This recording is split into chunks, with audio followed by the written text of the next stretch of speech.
Good morning. I'd like to thank the Seoul Urban Design Urbanism Committee and the Space Syntax Conference organizer for inviting me to speak this morning.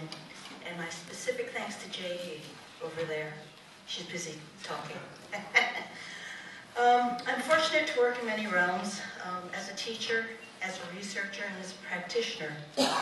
Each of these roles affects the other, and in this talk I hope to show you how all three intersect to explore questions and lessons about the design of urbanism, and in particular I was asked to talk about China. My first visit to China was in 1973, a few months after Nixon had reopened relations between the US and China. My memory of each city is quite distinct.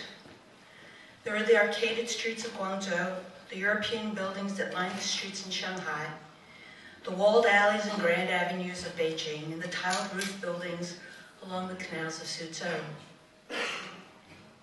In 1980, when I was a graduate student at MIT, I conducted my first research trip to document the Chinese canal villages. It became the first of many studies in which I observed how people live in the form of their environments. This led to research in Western China, in the hill towns of Andalusia, in the suburbs of my own United States, and always back to Chinese cities. I've also been bringing my Berkeley architecture and urban design students on regular pilgrimages to China. In addition, my firm has been involved in projects throughout Eastern China, providing what is now a 35-year window from which to observe both the changes and the continuities in Chinese urbanism. In these 30 years, I've been grappling with recurring questions which form the basis of this talk. Most broadly, what is good urbanism? More specifically, what is unique to Chinese urbanism? How do we understand urbanism? I like to ask, how do people live, and how is that related to where they live? What are their day-to-day living patterns? How do they celebrate special events? How do they live in relationship to each other? In settlements from the sizes of villages to cities and their metropolitan surrounds. And since I am an architect, I will confess, what is the role of design in supporting urbanism? So returning to the broadest question, I've come, or I will postulate as a hypothesis, that good cities, you always feel like you're inside. Not literally within interior space, but within a spatial construct in which you recognize where you are, where you move to next, when you leave one territory and move into another. This experience is captured in our everyday phrases, in a room, in a courtyard, in a street, in a compound, in a neighborhood.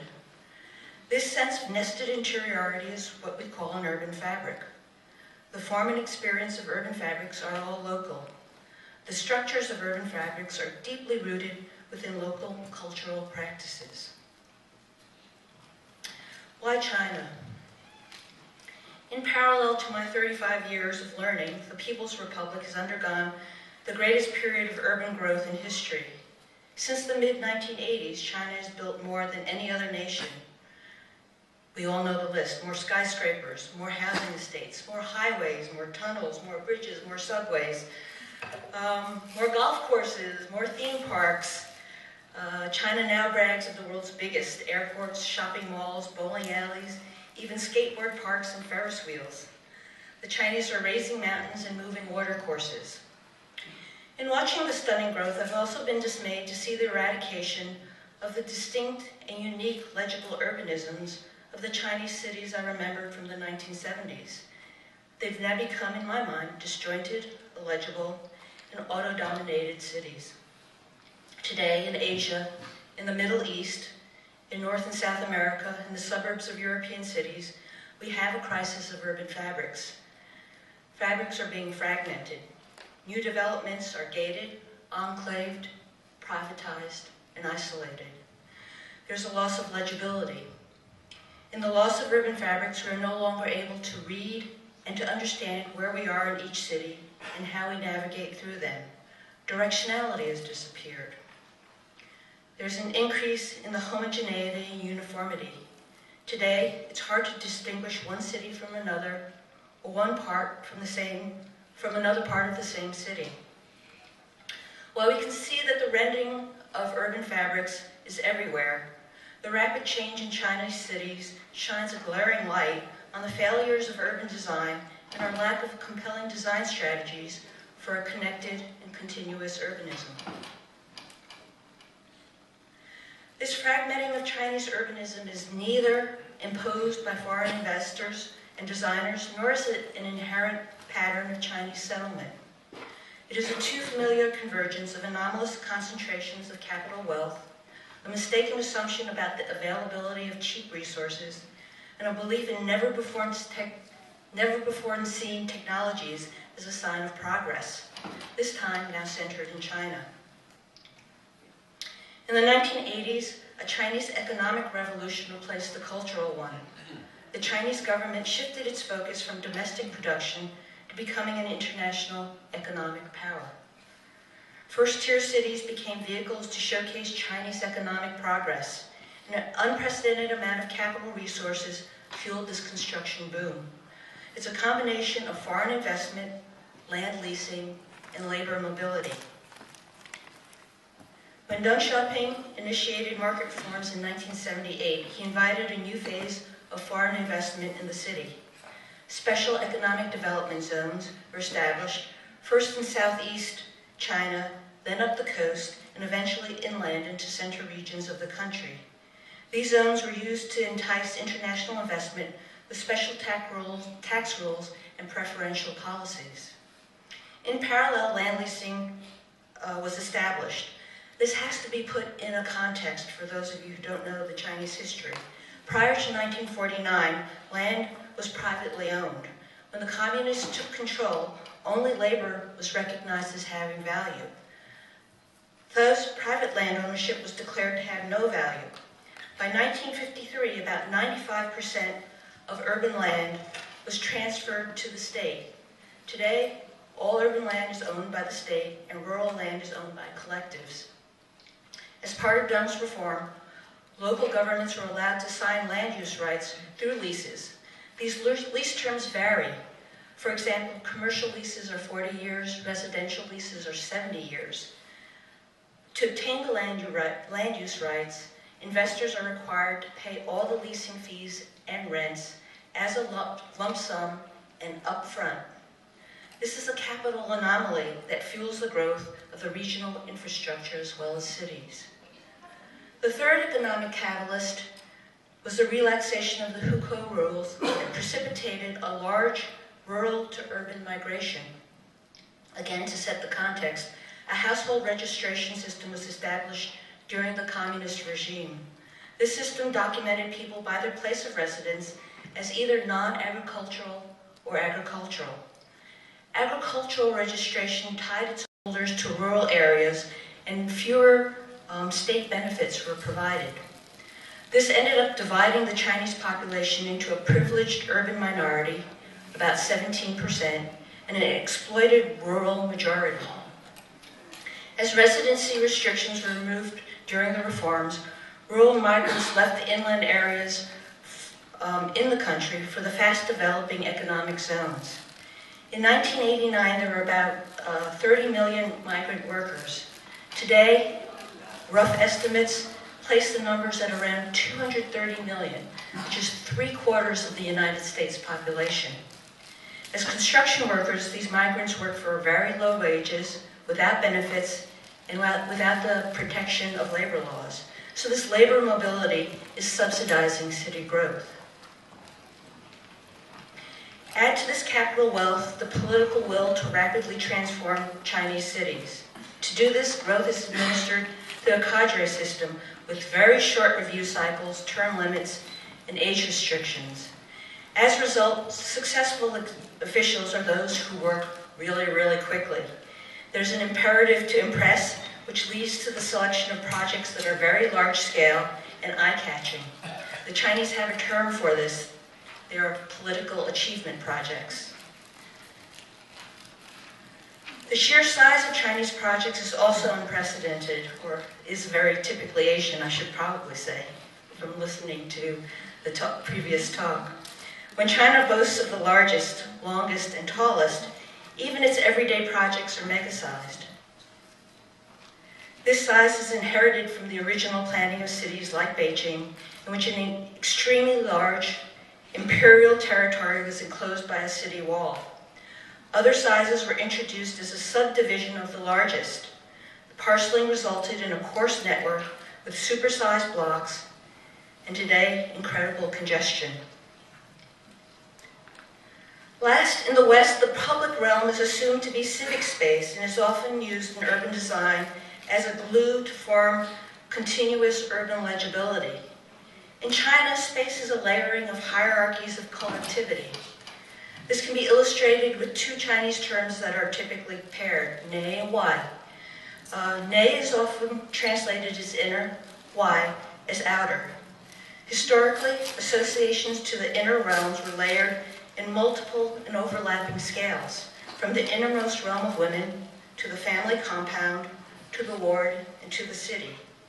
Conversely, the outer realm was cast for others. Outside the walled city were enemies and natural disasters. Outside the ward were streets that were controlled by the government. The outer courts were used for the business of men. So I would say that Chinese space can be characterized as nested interiorities. During the communist era, the Danwei became the unit of urban development. The Danwei were walled, self-sufficient, live-work communities that reshaped the collective Chinese practices as inwardly focused. The development of the work compound was coupled with an intentional disinvestment in the urban infrastructure and streets to discourage life outside the compound.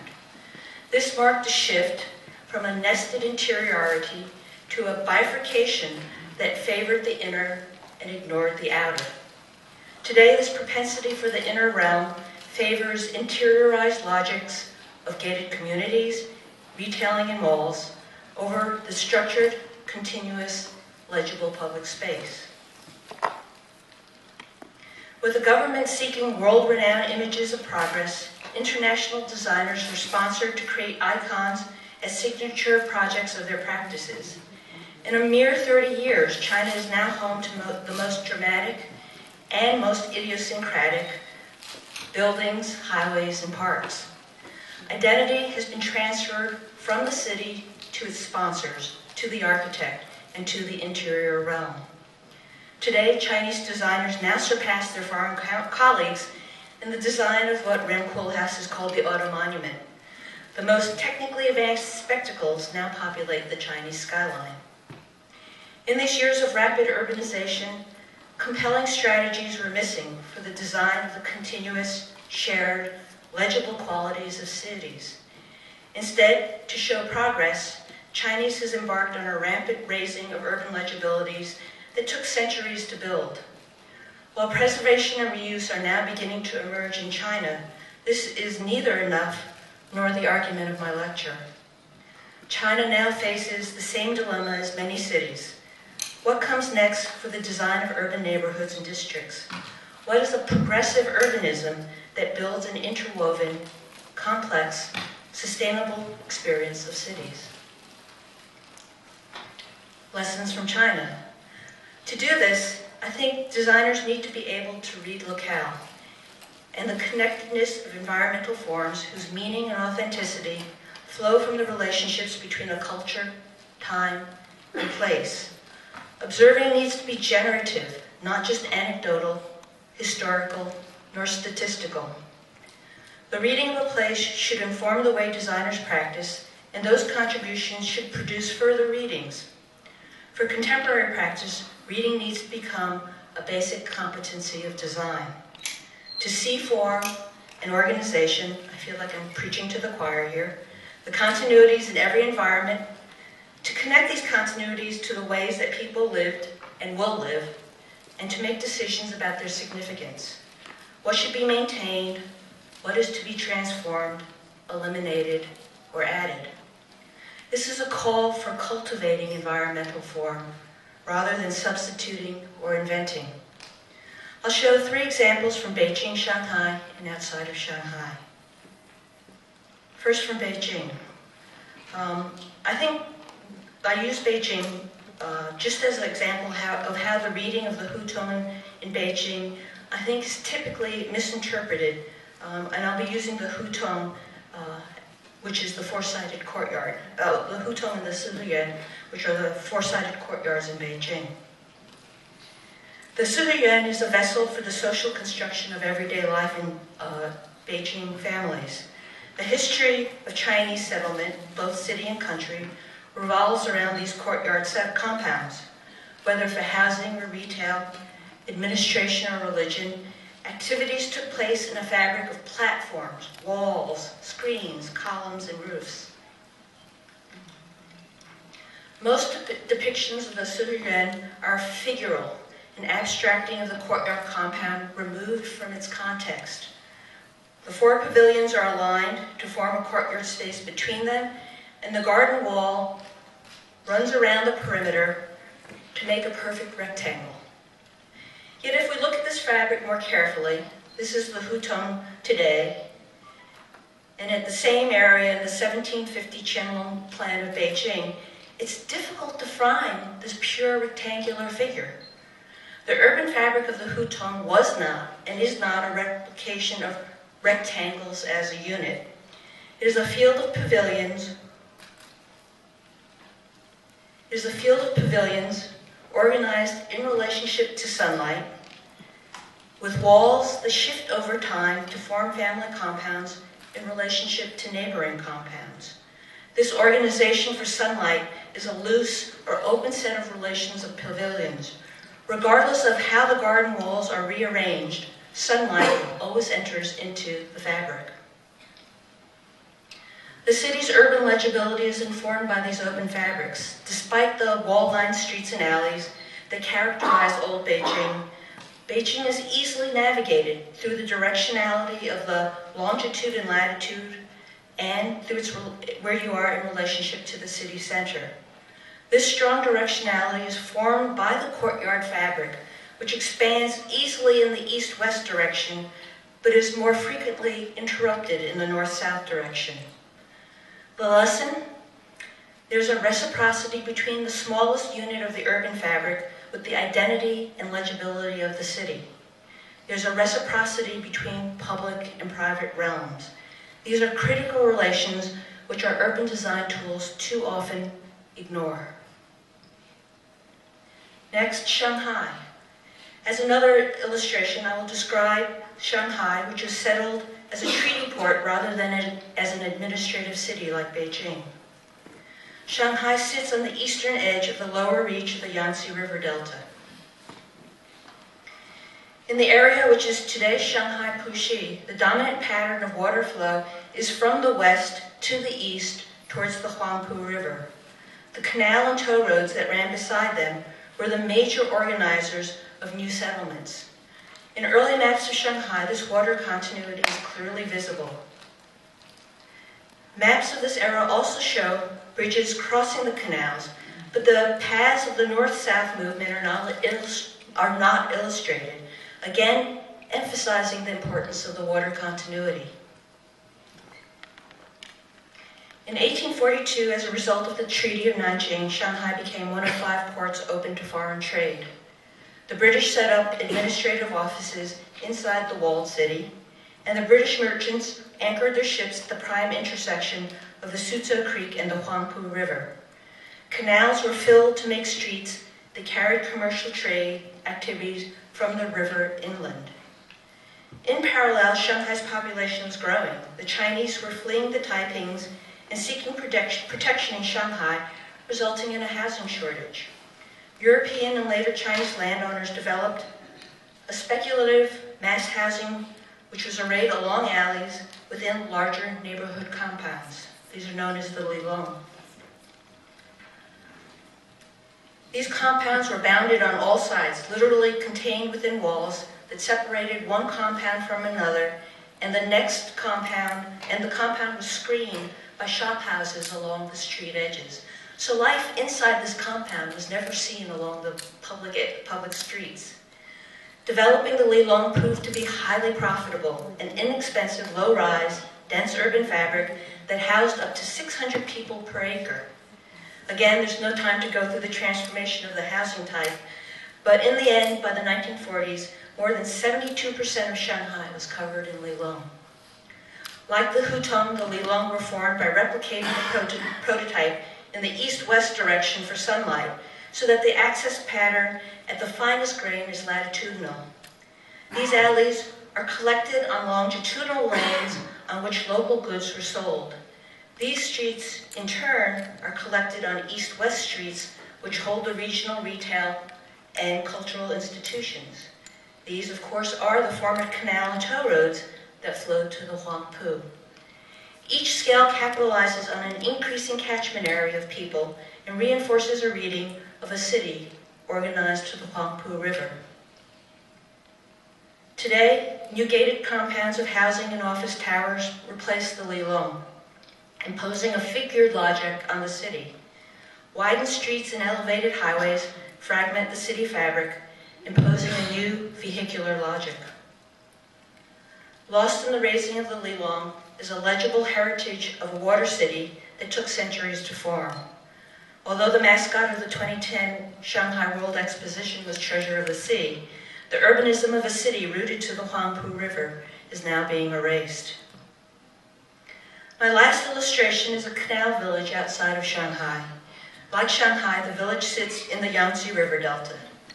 To make productive agricultural fields from these flood-prone lands, the region is a system of ponds, canals, dikes, and levees, which control drainage and provide irrigation. The land is divided into long, thin parcels that radiate perpendicularly from the edges of the canals. There's a distinctive group of towns and villages that have grown out of this landscape, of which Zhujiajiao, which I'm going to be speaking about, is one. As metropolitan Shanghai develops, this landscape is now facing the pressures of suburban development. In 2004, the municipal government sponsored a competition, and what I'll show is our reading and cultivating of a higher density mixed-use development. By now, I hope it's becoming explicit that I believe we need to read local relations and systems. This affords designers the knowledge and the tools to both connect and extend the unique urbanism of a place and to describe the interwoven, nested interiority of a fabric. What this project will show is that urban systems and architectural systems need to be mapped as a thick map, as it overlays both at a variety of scales and at the scene scale. So very quickly now, here are a series of mappings of the historic center. Jay, these should be familiar to you.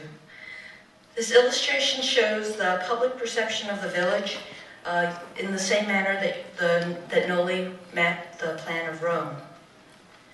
Here are the party walls that are direct extensions of the levees that radiate from the canal.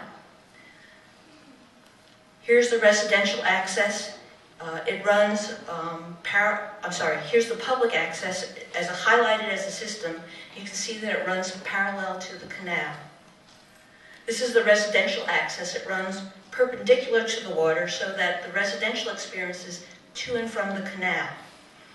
And then you can see in here that the courtyard, the buildings are alternations between building, courtyard, between these walls. And so you get a sunlight pattern that could be described as checkerboard. And deep in the fabric are the large houses and temples, buildings that are distinctive yet integrated into the fabric. Here's a set of diagrams exploring the same systems at a neighborhood scale. Our design goal is to introduce contemporary ways of living by extending, transforming, and adding to the spatial practices that are unique to this landscape, looking at it one system at a time. So what's being described here, I'm sorry it's so light, is the primacy of water. The new dwelling fabric needs to maintain the stormwater pattern in the region. The walls are extended as zones, and the increments, the dimensions are wider now to accommodate new densities. Major public access continues to move parallel to the canals, and collective neighborhoods and their access continue to radiate to and from the water. Sunlight in the historic field is a checkerboard, as I described previously. But what we found was the same pattern fails when building heights grow above 2 stories. Therefore, both the built and open spaces were reorganized into an alternating set of strips that meet the Chinese daylight code. The preference that the Chinese have for south-facing housing was provided at a scale of the unit rather than at the building size. And then new services were layered into the field to intensify the experience of the water. This scheme introduces servicing as a topographic system, as a new elevated ground, and community activities take place on this new ground with parking located below. This is what the resulting design parameters were that describe the conditions of an urban fabric, I think in a very different way than the traditional master plan or site plan. There's a multiplicity of systems that connect the local with extended sites. The systems are a thick mat that describe the reciprocities between large and small, public and private, where the master plan is dependent on public spaces as the only glue. So I think the master plan describes connectivity in the ground plane, and the building edges are really, really thin planes. We were trying to avoid this. Last, the systems are guidelines that allow building form to emerge rather than describing them in envelopes. They describe the key attributes to be shared, but provoke variation, both for initial collaboration and over time.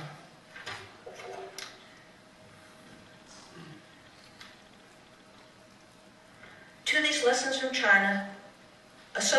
from China lead back to questions for urban design. Is urban design succeeding? Are we winning battles but losing the wars? Today I've described one arena where urban design seems to be failing. I believe we lack compelling strategies for building a connected and continuous urbanism. Part of this failure is due to the lack of design paradigms that address contemporary scales of development. For super projects and Asian superblocks, designers cannot just borrow from planning, landscape, and architecture design. These super projects are not small cities, they're not miniature ecologies, nor are they extra large buildings. The traditional tools of urban designers, master plans, land use plans, and design guidelines are insufficient. While we have new analytic tools, and these have advanced, I believe new generative tools lag behind in development. What we need are generative tools to describe how component parts of cities work together. So I leave you with 4 questions for what I think would be better urbanism. 1, how can designers better understand locales? Global practice does not mean the end of local difference. Since cultural practices are intertwined with the particulars of locale, what is needed are professional competences in reading local conditions with the goal of connecting to that which makes cities unique. 2, how does a connected, continuous, inside character of place get developed? Horizontal relations and ground continuities are particularly important to bring pieces of a city together in legible ways. This is not the ground plane, but a thick zone associated with the ground, at grade, below grade, and above grade. This is the continuously shared experience of the city. In urban design, large must be integrated with small, public with collective and private, the efficiencies of repetition with the complexity of diversity, and the thematic qualities of identifiable places with the richness of variety. 3, how can we build better design tools that make urban forms, not object forms, more compelling? Our dependence on master plans and design guidelines is not sufficient. Holding continuity solely in the public realm is also not sufficient. To understand urban design as contributing to an extended setting, we need strategies to integrate urban and building systems that do not control by prefiguring architecture within building envelopes, but instead allow urbanism to emerge. This is a convergence of city relations with building relations. And last, how can design actions be better integrated? With the disappearance of development through type, most super projects in China are emerge from the hand of a single designer as a mega project, mega form, or master plan. In a good design hand, this is a daunting task, as we saw yesterday. In lesser hands, this leads to repetition and uniformity. Alternate tactics are needed to coordinate, integrate the rich diversity and complexity that comes from multiple voices and agents that still hold coherence among the parts. Urban design should enable the emergence of form, both as a collaboration and over time. What is good urbanism? Aldo van Eyck said good urbanism is when the experience of the city makes you feel inside, even when it happens to be outside. We need to consider the impact of design interventions at all scales, from the largest to the smallest. In this way, no space is left over, no man's land is, In this way, there's no space that is left over, a no man's land between built objects. I believe that good urbanism is local. It's about being somewhere, not just anywhere. Thank you.